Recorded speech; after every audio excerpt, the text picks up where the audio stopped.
Selamat datang di channel Pemuja Malam. Jangan lupa like, share, and subscribe ya.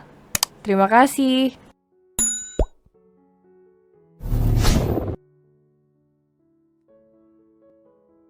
Chapter 29 Master of Ranjang. Bermain itu, apa ya, itu loh ritual bercocok tanam? Jawab wanita tua itu dengan mimik wajah biasa saja, tanpa terlihat sedikit pun beban saat mengucapkannya.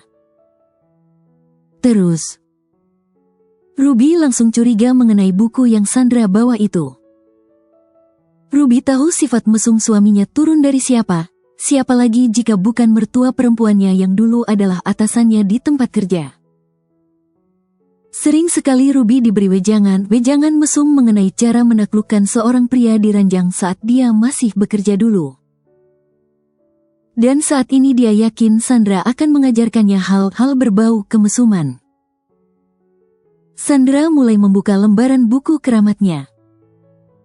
Kadang pasangan suami istri harus memiliki beragam gaya bercocok tanam, selain agar aktivitas ranjang mereka tidak monoton. Tapi juga bisa jadi gaya yang beragam itu mempermudah bibit suamimu untuk cepat bersemayam di rahimmu. Dia berbicara seperti seorang ahli percocok tanaman. Ruby langsung menelan ludahnya, nasibnya memiliki mertua mesum.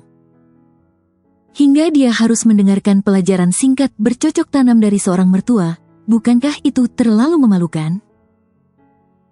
Tapi Dokter Lisa gak ngasih tahu tentang itu, Mom. Dia bilang, "Halah, tahu apa sih Risa itu tentang pelajaran gaya bercinta yang baik dan benar? Dia itu anak kemarin sore yang baru menikah kemarin." Sandra langsung memotong ucapan menantunya dan seenaknya mengejek seorang dokter kandungan yang adalah keponakannya sendiri. Ruby terdiam, dia sudah pasrah, mau bagaimana lagi, apapun yang dia ucapkan tak pernah menang melawan ucapan mertuanya. "Nih ya, kita mulai ya, perhatikan sama kamu baik-baik, buka matamu selebar-lebarnya." Seorang ahli cocok tanam sedang menurunkan ilmunya. Sandra mulai membuka kelas biologi bab cara reproduksi yang baik dan benar versinya.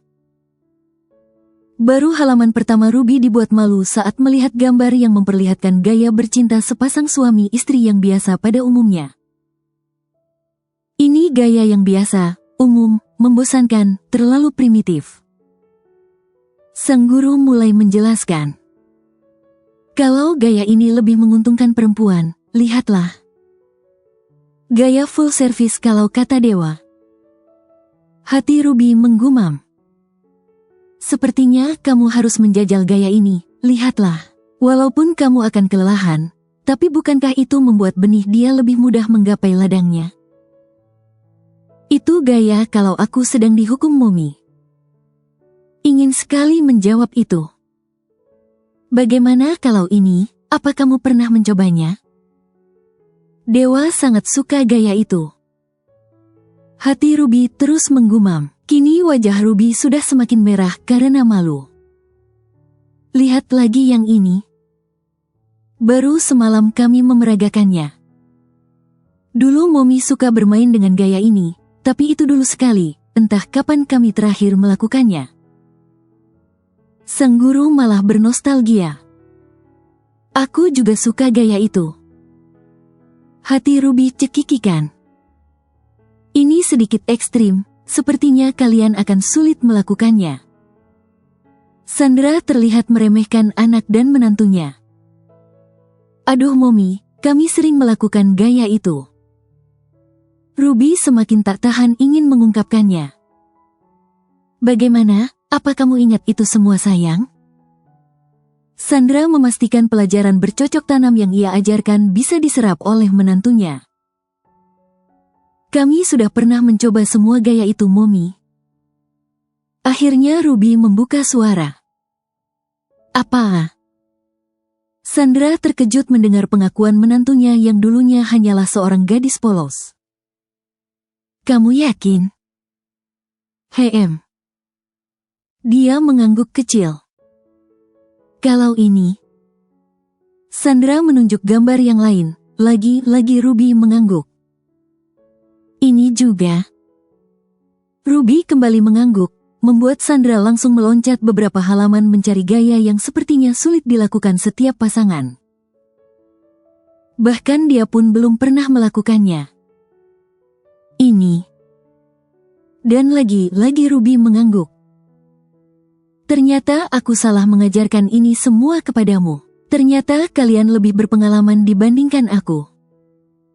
Ternyata si bule sipit itu banyak mempelajari ilmu penjajahan sebelum kalian menikah. Ya, sepertinya begitu.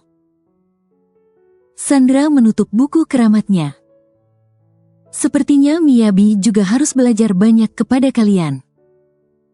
Sandra masih mengatur nafasnya. Kalian membuatku iri. Ruby bersyukur untung saja Sandra tak bertanya di mana saja mereka bermain. Karena kalau tahu dia pasti akan pingsan mendengarnya. Kalian sedang membahas apa? Dewa tiba-tiba masuk ke dalam kamarnya. Dasar bule mesum. Sandra memicingkan matanya. Apalagi ini, sejak kapan mak lampir Meksiko itu menambahkan julukanku? Salah satu sudut bibir dewa naik mendengar ucapan Sandra. Kamu telah membuat menantu polosku menjadi Master of Ranjang. Sandra sinis kemudian pergi meninggalkan kamar yang menjadi saksi malam pertama Ruby dan Dewa dulu. Ada apa dengan nenek sihir bule itu? Dewa merebahkan tubuhnya di ranjang. Ruby tak menjawab, hanya helaan nafas panjang yang bisa ia berikan. Gak penting. Apa Momi merengek meminta bayi lagi? Dewa curiga. Bukan. Jawab Ruby. Bisa tolong bantuin bukain resleting aku? Ruby berjalan mundur ke arah suaminya. Dan malam itu bukan hanya gaun Ruby yang Dewa bantu buka, tapi juga semua benda yang menempel di tubuh istrinya dia paksa buka. Dan malam itu salah satu jurus bercocok tanaman yang ada di dalam buku keramat Sandra kembali mereka lakukan. Berenang yuk. Dewa merangkul leher kecil Ruby. Males. Itu yuk. Dewa menggoda istrinya. His. Ayolah, aku mau itu. Dewa merengek seperti yang dilakukan Ruby dulu, membuat Ruby mencubit perutnya. Dulu kamu sering merengek minta itu, tapi sekarang aku tak pernah mendengar rengekan kamu. Dewa menggiring istrinya ke area kolam renang. Mana sempat, belum juga aku minta, kamu udah nelanjangin aku. Ucapan Ruby membuat Dewa tertawa. Ternyata sudah ada Sandra dan Akbar di pinggir kolam yang sepertinya baru selesai berenang. Hai sayang, sini. Sandra melambaikan tangannya, kedua makhluk mesum itu mendekat. Apalagi? Dewa terlihat malas. Program bayi tabung yang Yuki dan suaminya lakukan berjalan baik. Sandra begitu bersemangat saat mengucapkannya. Lalu, tanya Dewa lagi, seolah berkata, apa hubungan dengan kami? Kalian juga bisa mencobanya, ya kan? Ucap Sandra dengan wajah penuh harap. Dewa yang sebenarnya masih belum yakin dan memang belum menginginkan seorang bayi, terlihat biasa saja, tapi tidak dengan Ruby. Dia yang melihat langsung wajah penuh harap Sandra jadi ikut berharap suaminya mau melakukan program bayi tabung. Memiliki keturunan adalah harapan dari setiap pasangan yang telah menikah. Anak menjadi alasan mereka dapat memperoleh kebahagiaan yang lebih dalam hubungan pernikahan mereka. Tapi sepertinya hal itu tidak berlaku bagi Dewa. Dia terlihat tidak begitu menginginkan kehadiran sosok malaikat mungil di antara mereka. Pola pikir Dewa terlihat kurang wajar di mata masyarakat, bahkan mereka, pasangan yang tidak ingin memiliki anak, dihakimi dan dianggap egois. Karena tidak mau memberikan kebahagiaan tambahan pada anggota keluarga lain. Benar-benar hal sangat bertolak belakang dengan istrinya, Ruby. Karena niat awalnya menikah dengan Dewa adalah ingin memberikan cucu kepada wanita tua yang begitu ia sayangi, juga kadang kala pertanyaan. Kapan nih punya momongan? Atau pernyataan kerabatnya yang kadang membanding-bandingkan dirinya dengan pasangan yang menikah setelahnya tapi telah hamil, membuat Ruby minder. Sehingga dia begitu menginginkan sosok makhluk mungil hasil dari buah cinta mereka selama ini. Dewa, seru Sandra saat melihat putranya berjingkat begitu saja. Setelah mendengar ucapan Sandra yang memberikan ide untuk melakukan program bayi tabung seperti yang telah Yuki lakukan, Ruby sedikit berlari mengejar suaminya. Begitupun dengan kedua orang tuanya yang ingin mendengar penjelasan mengapa dia terlihat tak begitu suka membahas soal kehadiran anak. Kamu kenapa? Tanya Ruby saat mereka tiba di dalam kamar. Kamu yang kenapa? Bentak Dewa membuat Ruby sedikit terhenyak. Maksudnya, kenapa bahasan kita selalu melulu tentang seorang bayi? Apa mereka begitu penting? Maksud kamu apa sih? Aku masih belum ngerti. Ucap Ruby yang memang belum mengerti mengapa suaminya tiba-tiba marah kepadanya. Apa kehadiranku masih kurang cukup buat kamu bahagia? Sampai kalian masih terus membahas tentang seorang bayi? Jelas Dewa. Aku tak mengerti dengan jalan pikiran orang-orang di negara ini. Memang ada hukum di negeri ini yang menyebutkan jika setiap pasangan yang menikah itu wajib memiliki keturunan. Dewa berbicara penuh emosi. Ruby mundur beberapa langkah dari suaminya. Dia langsung mengerti maksud perkataan Dewa. Maksudnya, kamu gak mau kita punya anak? Tanya Ruby hati-hati. Kalau aku jawab iya, kenapa? Apa kamu akan meninggalkan aku dan pergi mencari laki-laki lain yang bisa memberikan kamu keturunan?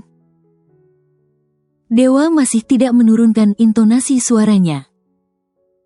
Jawaban Dewa membuat air mata Ruby meleleh.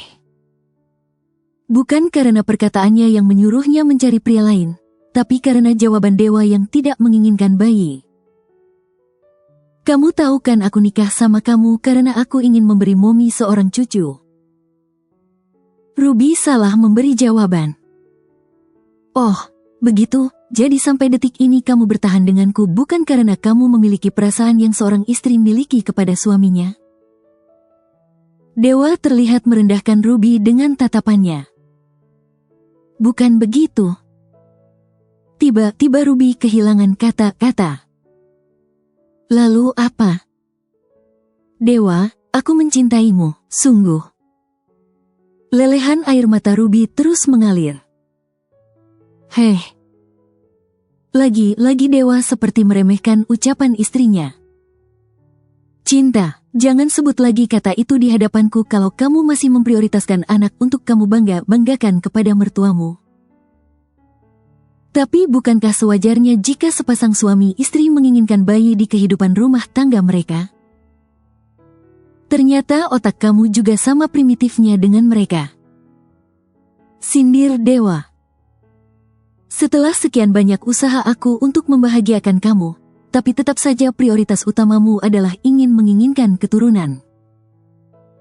Sekarang cari olehmu pria mana yang bisa membahagiakanmu seperti yang telah aku perbuat kepadamu selama ini. Dewa yang terpancing emosi pun ikut salah berucap. Jadi kamu sungguh tidak menginginkan kehadiran seorang bayi? Ruby memastikan ucapan suaminya sekali lagi. Sekarang jelaskan kepadaku, mengapa kita harus memiliki seorang bayi? Apa ada jaminan makhluk lemah itu bisa menambah kebahagiaan rumah tangga kita? Dewa seperti menantang istrinya.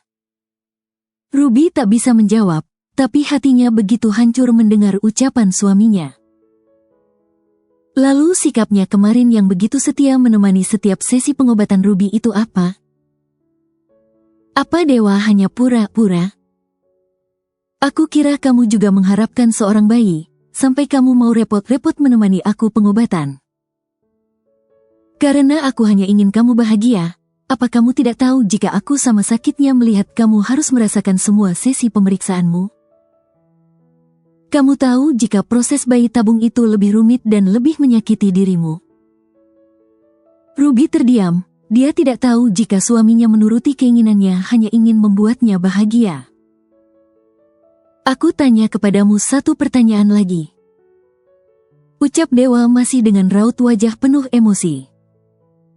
Apa kamu menginginkan bayi untuk kebahagiaan kita? Apa hanya untuk terbebas dari gunjingan-gunjingan negatif orang-orang tentangmu? Pertanyaan Dewa seperti menikam jantung Ruby.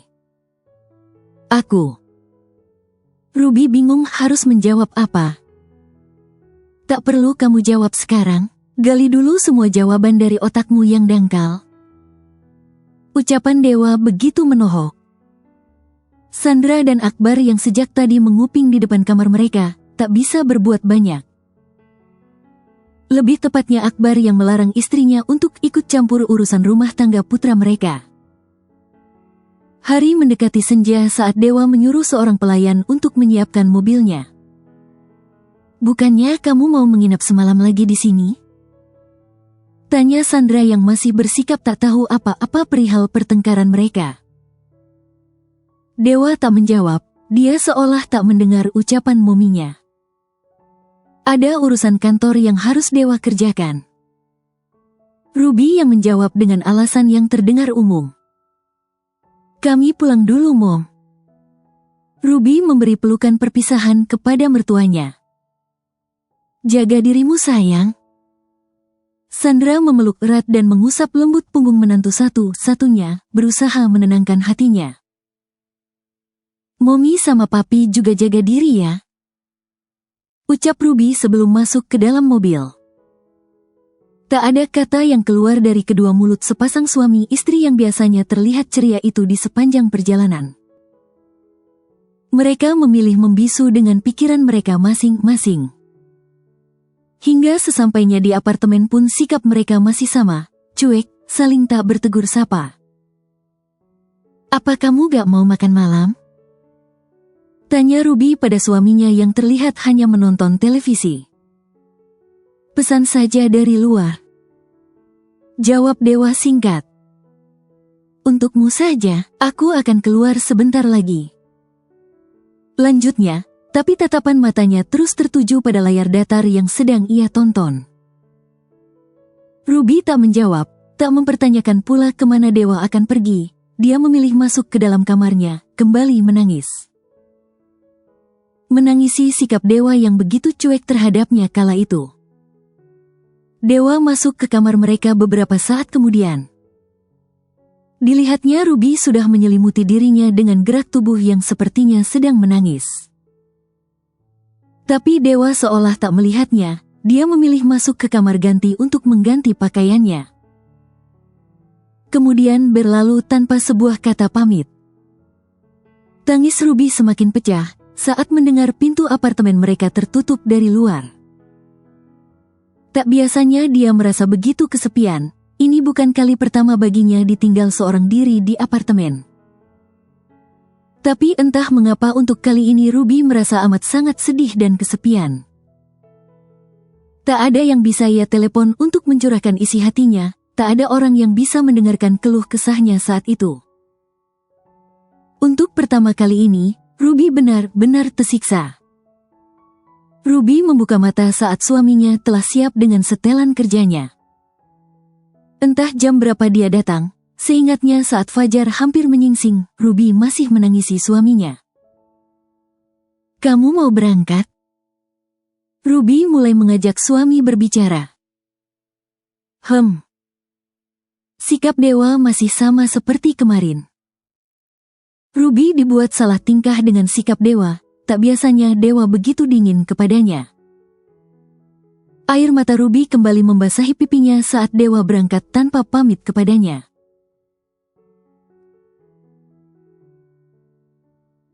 Nathan curiga ada hal yang tak baik sedang menimpa rumah tangga tuannya. Sebab kondisi perusahaan saat itu sedang sangat baik-baiknya, bahkan laba perusahaan bulan itu naik 2% dari bulan lalu. Tak ada yang Dewa kerjakan hari itu, dia memilih untuk mengistirahatkan tubuh dan pikiran di ruangan pribadinya. Berusaha memejamkan mata karena semalaman dia tidak bisa tidur. Tapi otaknya masih saja mengingat kejadian kemarin yang terus membuatnya kesal. Bersambung.